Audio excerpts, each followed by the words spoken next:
BP, diabetic, kidney, liver, cancer లాంటి సమస్యలతో బాధపడుతున్నారా? అయితే ప్రముఖ clinical metal toxicologist doctor Praveen సక్సేనాని సంప్రదించండి.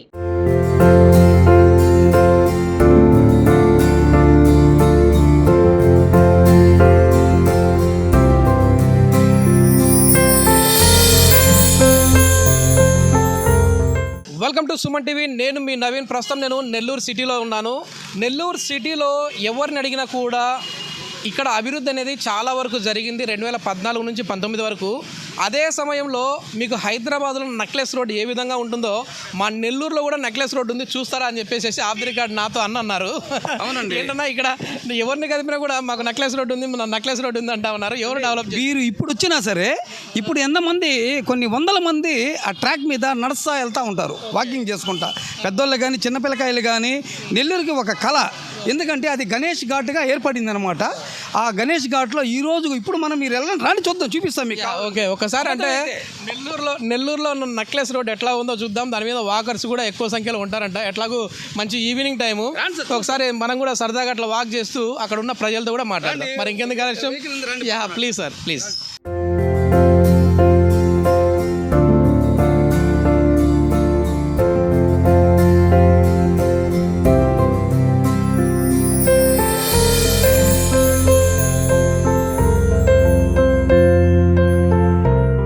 ఓకే సార్, ఇప్పుడు మొత్తానికి ఇక్కడికి వచ్చాం. చాలా బాగుంది చెరువు గంట. చూడండి సార్, ఇది ఇరగాలమ్మ తల్లి చెరువు అంటారు దీన్ని నక్లెన్స్ రోడ్డుగా నారాయణ సారు తీర్చిదిద్దాడు.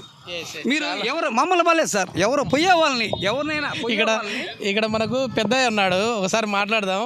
పెద్దయ్య నమస్తే. నిజంగా వాతావరణం చాలా బాగుంది. ఇది హైదరాబాద్లో నెక్లెస్ రోడ్ చూసాను నేను, కానీ ఇక్కడ నెల్లూరులో చూస్తా ఉన్నాను. ట్యాంక్ బండ్ చేశారు కదా, సేమ్ అది బాగుంది. అంటే ఇది మొత్తం ఇట్లా రౌండ్ ఉంటుందా? ఇదంతా చెరువే. ఇంతకుముందు ఎట్లా ఉన్నది పెద్దయ్య? అప్పుడు అంటే మీ వయసు ఎంత ఉంటుంది? 76. మీరు అంటే చాలా ఇక్కడ లోకలే కదా. అప్పుడు ఎట్లా ఉన్నది? అంత చెత్తా చెదారం చండాలాగా ఉండేది, రావడానికి పోవడానికి కూడా ఇబ్బంది ఉండేది. అంటే ఎవరి హయాంలో ఈ అభివృద్ధి జరిగింది ఇక్కడ? నారాయణ హయాంలో బాగా చేశాడు సార్, అతను మంత్రిగా ఉన్నప్పుడు జరిగింది.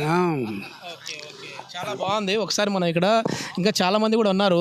ఓకే, ఇక్కడ మనం చూస్తూ ఉన్నాం కదా, చాలా వరకు కూడా అసలు ఈ చెరువు కూడా చాలా పెద్దగా కనపడతా ఉంది. ఇక్కడ వాకర్స్ చూడడానికి కూడా, వాకింగ్ చేయడానికి బాగా ఉంది. ఒకప్పుడు ఇదంతా కూడా ఒక చెత్తా చెదారాలతో ఉండేది, ఇప్పుడు ఇంత బాగుంది అంటా ఉన్నారు. ఇంకా లైట్ ఫెయిల్ అవ్వలేదు కాబట్టి ఇట్లా ఉంది, కానీ లైట్ కొంచెం ఈవినింగ్ అయింది అనుకోండి, అక్కడ చుట్టుపక్కల లైట్స్ కూడా మొత్తం ఆన్ అవుతాయి. సో ఎట్లా ఉంది సార్? అంటే మీరు ఈవినింగ్ టైం వస్తూ ఉంటారా ఇక్కడికి? డైలీ మార్నింగ్ ఈవినింగ్ వాకింగ్ చేసేవాళ్ళు వాకర్స్ ఇక్కడికి వస్తుంటారండి. గతంలో ఇక్కడికి రావాలంటే భయపడేది జనాలు. ఈరోజు మనసులో ఏదైనా కలతగా ఉందంటే ప్రశాంతంగా ఏడొచ్చి ఒక 10 నిమిషాలు వాకింగ్ చేసుకోవడం, అమ్మవారిని దర్శనం చేసుకోవడం, వీటన్నిటికీ కారకులు ఎవరంటే నారాయణ సారు. గతంలో 2014-19 మధ్యలో చేసిన అభివృద్ధి ఈరోజు జనాలకి ఎంతో ఉపయోగపడుతుంది. అటువంటి నాయకులు రావాలా. ఈసారి ఆయన గెలిచే విధంగా ఉన్నారు సార్ నారాయణ గారు? అది మీరు అట్లా అడగకూడదు, ఎందుకంటే గెలుస్తాడనేది ఎంత మెజార్టీ వస్తుందని అడగాలి. అంత ఫిక్స్ అయిపోయారంటే వైసీపీ నుంచి ఎట్లాగూ వేరే వ్యక్తి అనిల్ ఉన్న వ్యక్తి పక్కకి వెళ్ళిపోయాడు కాబట్టి ఈ ధీమానా మీకు? అనిల్ అనేది కాదండి, అనిల్ ఎప్పటికైనా పక్కకు బాగుస్తుంది. అనిల్ ఉన్నా కూడా ప్రజెంట్ అనిల్ ఉన్నా కూడా 1,00,000 పై చిలుకుతో నారాయణ సారు వస్తారు. కారణం ఏంటంటే ఆయన చేసిన అభివృద్ధి గత 5 ఏళ్ళు జనాలు భయపడతా బతికారు. ఈరోజు రేపు జరగబోయే ఎలక్షన్లో 1,00,000 పై చిలుకు మెజార్టీతో నారాయణ సార్ మొన్న ఎందుకు ఓడిపోయారు సార్? మామూలుగా మనం వాస్తవానికి మాట్లాడదాం. ఎందుకంటే ఇక్కడ నేను చాలామంది ప్రజలతో మాట్లాడుతూ ఉన్నాను. ప్రతి ఒక్కరు కూడా నారాయణ గారు అంటే అభిమానం ఉంది అని అంటూ ఉన్నారు. మరి అలాంటి వ్యక్తి ఎందుకు తక్కువ మెజార్టీనే ఒక 1800 ఓట్లతో ఓడిపోయారు? ఎందుకు ఓడిపోయారు అనుకో? గతంలో జరిగిన ఎలక్షను వన్ సైడ్గా జరిగినాయి. పైగా ఈవీఎంలు కాస్త ఉన్నాయి. ఒక్క ఛాన్స్ అనేది చూశారు జనాలు. ఒక్క ఛాన్స్ అంటున్నారు. ప్రేమాభిమానాలతో కాదు వేసింది వైసీపీకి. ఒక్క ఛాన్స్ ఇస్తామో యువకుడు కదా ఎట్ట చేస్తాడని ఒక్క ఛాన్స్ ఇచ్చినందుకు రెండో ఛాన్స్ లేకుండా మొత్తం రాష్ట్రాన్ని అట్టడుగు పాలు చేసేసాడు. అది మళ్ళీ మనం కోలుకోవాలంటే పసిబిడ్డను మళ్ళీ పెంచేంత ఇదైపోయింది. అందువల్ల ఏంటంటే మన రాష్ట్రం, మన జిల్లా, మన ఊరు డెవలప్ అవ్వాలంటే సందు గొంతులు అన్నీ డెవలప్ అవ్వాలంటే నారాయణ సార్ లాంటి వాళ్ళు రావాలా. ఇంకా ఈ చెరువుకి సంబంధించి అదే మన నెల్లూరు నెక్లెస్ రోడ్డుకి సంబంధించి ఇంకా ఏం అభివృద్ధి కావాలంటారు? ఇక్కడ నెల్లూరు చెరువు డెవలప్ చేయాల్సిన వర్క్ ఇంకా చాలా ఉంది. పోయిన 2019 నుంచి 24 మధ్యలో తెలుగుదేశం గవర్నమెంట్ నారాయణ సార్ ఉంటే ఈరోజు ఇంకో విధంగా కూడా ఉంటుంది, ఇంకా డెవలప్ మనం ఊహించలేనంత విధంగా ఉండేది. ఎందుకంటే చుట్టుపక్కల స్థలాలకి ఉన్నతమైన రేట్లు పెరిగిపోయినాయి. ఈ కారణం ఏంటంటే నారాయణ చేసిన అభివృద్ధి. ఎక్కడెక్కడి నుంచో వచ్చి నెల్లూరు కొనుక్కుంటే బాగుంటుంది అనే ఆలోచనతో ప్రజలు ఇక్కడ ఎంత రేట్ అయినా పర్లేదు, ఒకప్పుడు ఇక్కడ పక్క రావాల్సి అంటే భయపడతా ఉండేది. ఈరోజు ఎవరితో మాట్లాడినా ఇదే మాట మాట్లాడుతూ ఉన్నారు. సో ఒకసారి మనం ఇక్కడ వాకర్స్ కూడా ఎక్కువ సంఖ్యలో మనకు కనపడతా ఉన్నారు. మనం ఒకసారి వాక్ చేస్తూ వాళ్ళతో మాట్లాడే ప్రయత్నం అయితే చేద్దాము. సో నిజంగా చూడడానికి ఏంటంటే ఇక్కడ లోకల్స్ కూడా మీకు ఇంకా చాలా ప్రదేశాలు ఇక్కడ చూడడానికి అయితే ఉన్నాయి. ఇంకా ఇక్కడ కాదు సార్ మీరు చూడాల్సింది, ఇది స్టార్టింగ్లో మాత్రమే మీరు వచ్చారు, ఇంకా అక్కడికి ఉంది, అక్కడికి వెళ్దాం పదండి అన్నారు. ఇక్కడ చూస్తే మనకు బుద్ధుని విగ్రహం కూడా కనపడతా ఉంది. ఒక్కసారి ఇక్కడ ప్రజలందరూ కూడా అక్కడ ఆహ్లాదకరమైన వాతావరణంలో కూర్చున్నారు, వాళ్ళతో కూడా మాట్లాడే ప్రయత్నం చేద్దాం. మీరు వాకింగ్ చేస్తూ ఉన్నారు కదా, కాదు ఇది మామూలుగా నెల్లూరుకి నెక్లెస్ రోడ్ అంటూ ఉంటారు. సో ఎట్లా ఉంది, బాగుందా ఇక్కడ వాకింగ్ చేయడానికి? అందుకు వాకింగ్ చేసేదానికి బాగుంది. ఇంతకుముందు ఎట్లున్నాయి బాబాయ్ ఇక్కడ? ఇంతకుముందు ఏం లేదు కదా, ఒకటి కట్టే కదా ఇది. Okay okay. ఎవరి హయాంలో ఇది అభివృద్ధి జరిగింది? నారాయణ వాళ్ళే కదా. నారాయణ గారితోనే. ఈసారి ఎవరు గెలిచే విధంగా ఉన్నారు బాబాయ్? నారాయణ రావాలా, తెలుగుదేశం వస్తేనే అభివృద్ధి జరుగుతుంది, లేకపోతే అనవసరం.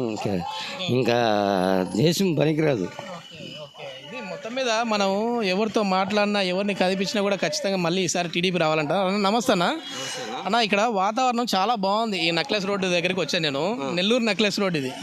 సో ఎవరు ఇక్కడ మళ్ళీ గెలిచే విధంగా ఉన్నారు నెల్లూరు సిటీలో? నో డౌట్ అండి, నారాయణ సారు. ఎందుకు నారాయణ గారి పేరే ప్రతి ఒక్కరు చెప్తా ఉన్నారు? నారాయణ సార్ పేరు చెప్పాల్సిన అవసరం లేదు కూడా అండి. వాస్తవం చెప్పేది ఏంటంటే ఆయన ఆల్రెడీ చేసేసి చూపించాడు, నా పనితీరు ఇది. పోయినసారి కూడా 1800 ఓట్లు 1500 ఓట్లు ఓడిపోయారు. అదేంది దొంగ ఓట్లు. ఈసారి ఎంత మెజార్టీతో గెలిచే విధంగా ఉన్నారు? నా తెలిసి అయితే 1,00,000 పైనే ఉంది. ఓకే, ఇది మొత్తం మీద మనం చూస్తూ ఉన్నాము. చాలా ఆహ్లాదకరమైన వాతావరణం అయితే నెల్లూరులో కనపడతా ఉంది. సో దీన్ని ఇంకా మంచి అభివృద్ధి అయితే మనం చేయొచ్చు అని చెప్పేసి ఇక్కడ ప్రజలు చెప్తా ఉన్నారు. ఇక్కడ చూస్తే రోడ్లు కూడా చాలా బాగున్నాయి. ఇక్కడ చూస్తే చూడండి బుద్ధుని విగ్రహం, అంటే అక్కడ మనకు ట్యాంక్ బండ్ దగ్గర మధ్యలో బుద్ధుని విగ్రహం ఎంత పెద్దగా ఉంటుందో, కానీ ఇక్కడ ఒక చిన్న బుద్ధుని విగ్రహం కూడా అయితే పెట్టారు. సో ఇక్కడ చాలా వరకు కూడా ఈ లైటింగ్ అనేవి కూడా ఇంకా 7:30 అట్లా అయ్యాయంటే ఈ లైట్స్ కూడా ఆన్ అవుతాయి. అప్పుడు ఆ వ్యూ కూడా చాలా బాగుంటుంది అంటా ఉన్నారు. ఇది మొత్తం మీద నెల్లూరు సిటీలో అయితే ఈసారి ఖచ్చితంగా టీడీపీ జెండా ఎగరబోతుంది అని చెప్పేసి ఇక్కడి ప్రజలు అయితే అభిప్రాయపడతా ఉన్నారు. మరి చూద్దాం ఇంకా, ఎందుకంటే 13వ తారీఖు ప్రతి ఒక్కరూ కూడా వారి ఓటు హక్కును వినియోగించుకోండి. అది ఏ పార్టీకైనా కావచ్చు, మీకు నచ్చిన పార్టీ, మీరు నమ్మే వ్యక్తికి మాకు బయటికి బహిర్గతంగా చెప్పకపోయినా పర్లేదు. అభివృద్ధి మాత్రం మేము కూడా ఎక్కడే కానీ ఎవరికి మీరు ఓటు వేస్తారని అడగట్లేదు. అభివృద్ధి ఎవరితో అవుతుంది అని మాత్రమే మేము అడుగుతూ ఉన్నాము. సో ప్రతి ఒక్కరూ ఓటు హక్కును వినియోగించుకోవాలని చెప్పేసి కోరుకుంటా ఉన్నాం. Thank you.